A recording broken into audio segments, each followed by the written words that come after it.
What only exists because humans are dumb? The companies that get you out of timeshares. Wearing this costume does not enable you to fly. Tag on a Superman Halloween costume. Jerry Seinfeld had this joke. I liked his follow-up. I want to meet the person dumb enough to think that this might make him fly, yet smart enough to think to check the instructions. Pretty sure they have a warning label so that stupid people can't sue them for not putting a label. 'Cause stupid people blame others for their stupidity. Several warning markings like "Don't put your cat inside your microwave."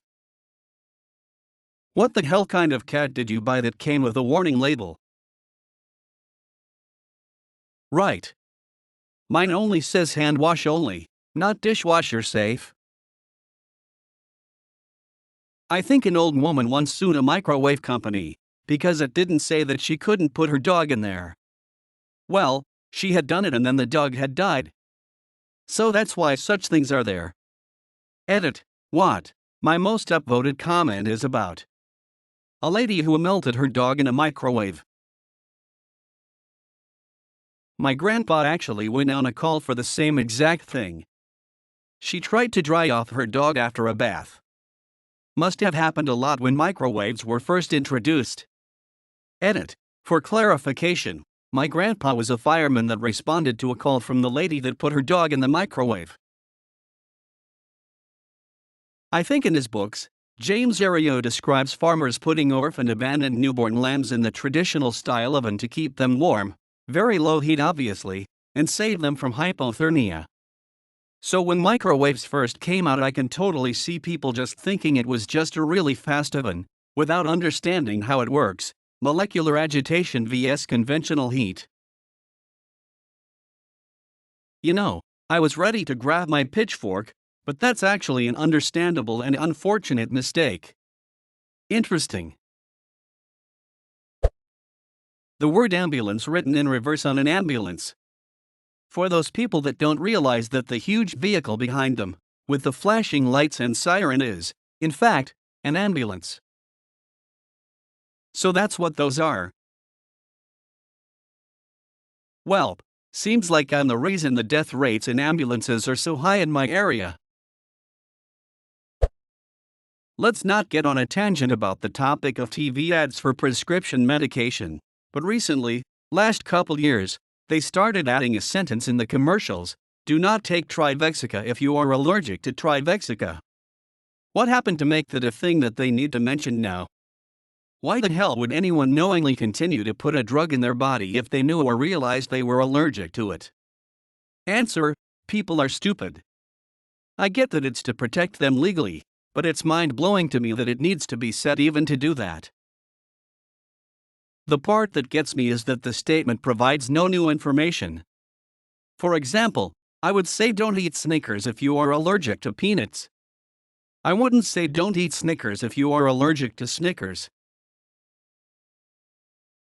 Exactly. My mom is allergic to sulfur-based medicines, so it would make much more sense to point things like that out. Edit. Probably sulfa. Like why it's even a thing. In Europe there's a line like read the leaflet or consult doctor before taking it required in every medicine ad. Because European countries only allow ads for non-prescription medicine, aspirin, cough syrup, and such, while the US allows ads for prescription drugs, which can have severe side effects even without allergies. New Zealand and the US are the only countries I'm aware of that have these commercials. Flammable tags on underwear. Some of us need that warning label. Licks finger and touches us SSSSSSSS. My ex was a flaming asshole, so I'm sure he needed that reminder. Most warning labels may cause anal leakage. Is this a box of old age you are selling? Nope. Low-fat potato chips and .wikipedia.org. Wasn't there a guy that ate tubes of low-fat Pringles and had shits like Vaseline? Edit, Craigslist.org. When Procter & Gamble first released LF Pringles with Olestra, my father was managing the entire North American supply chain for them. When the horrible news broke, his team had to deal with all of the unwanted product, something like half of it. This man did search and rescue missions in the army and still says this was the most stressful time of his entire life. I used to find him falling asleep while walking upstairs, taking out the trash, etc. He gets really serious when we bring it up. Anyway, you didn't ask, but we all had our own terrors with LF Pringles. I think PG did the WOW ships just to sell more adult diapers. Fart and gamble. Measles. In 2000, measles was nearly eradicated, but then anti-vaxxers brought it back to popularity. Edit, I should mention it was nearly eradicated in the USA. Measles is still very prevalent in other places around the globe. There was this random anti-vaxxer who literally said instead of vaccines we should take a bit of the virus and inject it. Edit, I'm searching for the source. I will add it when I find it. Edit 2. I found that the original was deleted and this was a repost. They've devolved so far they're starting to loop around again. When you anti-vax so hard you accidentally invent vaccines. The warning on my dad's old motorcycle saying this is a motorcycle and only to be used as such. Edit, holy hell, this blew up. A surprise to be sure, but a welcome one. For clarification, the original warning is in German and I translated it. For those interested, it said, Dieses DIN Motorrad und die nur als solches zu unterbrechen. Edit 2, grammar. I used mine as a ram once and it was pretty ineffective. It only left a small bump on the guy's cars, but it totaled me and my bike. This reminded me of the time my mom told me to break an old fence down when I was little. But I also wanted to ride my bike. So the obvious answer was to ride the bike into the fence at full speed. Broke the front wheel and handlebars and smashed my nutsack into the handlebar stem. Fence held its ground. Ground held its fence. I know a lot of people say warning labels, but let's be honest, warning labels have probably never stopped stupid people from doing stupid things. They're just there to protect corporations from getting lawsuits. But the most ridiculous warnings only exist because some idiot actually did that stupid thing. They're there to protect the company, sure. But they wouldn't be necessary if the dumb thing hadn't already happened in an earlier iteration. The Darwin Awards. My favorite is the gasoline truck driver. When they get back to the yard, they would fill the tanks with water to evacuate the leftover fumes. It was late at night and he wanted to see how full his tanks were, but he didn't have a flashlight to see into the tank. But he did have a cigarette lighter. You can see where this goes. A friend of mine did this when we were about 13. He lit a match over the opening of his motorcycle fuel tank. He once had straight hair. Warnings on hammers saying this object can cause damage if you strike yourself. The belief of a flat earth. This is by far my favorite conspiracy, just to laugh at just cause. Like, why? Who would lie about that? What is there to gain from people thinking the earth is actually a globe? A sense of meaning in life.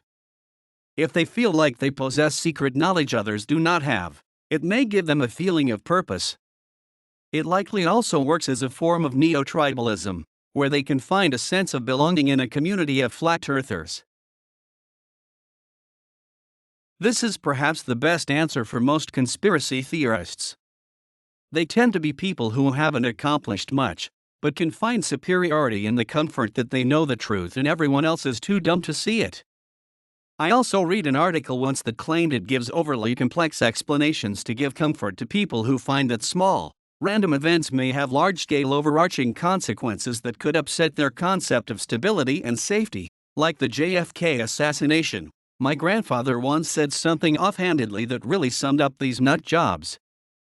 You never meet a conspiracy theorist that only believes in just one conspiracy. 9 to 11, Sandy Hook, COVID, etc. If you tend to think every news story is a conspiracy, the common denominator might be that you're an idiot. About half of what a hospital does. Of course, the side that deals with sickness isn't there because we're done, but the part that deals with glass bottles being stuck inside anuses is there because we're dumb. I'd argue half of what the emergency room at a hospital does, but not half of what the entire hospital does. A hospital does a lot of things outside of the ER. Most warning labels. Do not pick up lawnmower while blades are in motion. Do not drive after taking this narcotic painkiller sleeping pill. Do not use this curling iron internally. I don't remember which comedian said it, but maybe we should remove all warning labels from products and let the stupid people weed themselves out. Edit. Okay, I get it. Multiple comedians have made this point. I don't know which one I heard it from. You can stop replying with names of comedians. Thank you. Then smart people would sue the companies after using the product badly on purpose. Yes, there are stupid people, but there are also really smart lawyers looking for liable companies. True. It's a shame judges don't or can't exercise more discretion in saying, "Counselor, your client shoved a heated curling iron up his ass. Get the duck out of my courtroom."